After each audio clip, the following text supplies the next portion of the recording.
আসসালামু আলাইকুম এভরিওয়ান। আশা করি আপনারা সবাই ভালো আছেন। আলহামদুলিল্লাহ আমিও ভালো আছি। আপনাদের সাথে শেয়ার করব কিভাবে সহজে বাসায় ব্লুবেরি জ্যাম তৈরি করা যায়। প্রথমে আমি একটি প্যান গরম করে তাতে দিয়ে দিচ্ছি 1.5 কাপ ব্লুবেরি আর সাথে অ্যাড করে দিচ্ছি 4 টেবিল চামচ সুগার।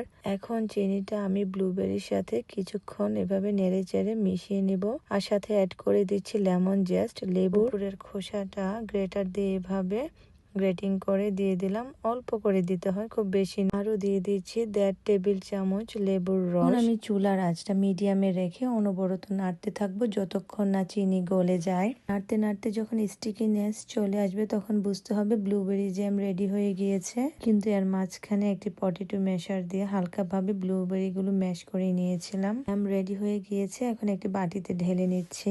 আমি এখন একটি আঙ্গুলি নিয়ে দেখাবো জ্যামটা কতটা পারফেক্ট হয়েছে। চাইলে এর মধ্যে হালকা একটু লবণ ও এলাচের গুঁড়া অ্যাড করতে পারেন, এটা অপশনাল। সবাই ভালো থাকবেন, সুস্থ থাকবেন। আল্লাহ হাফেজ।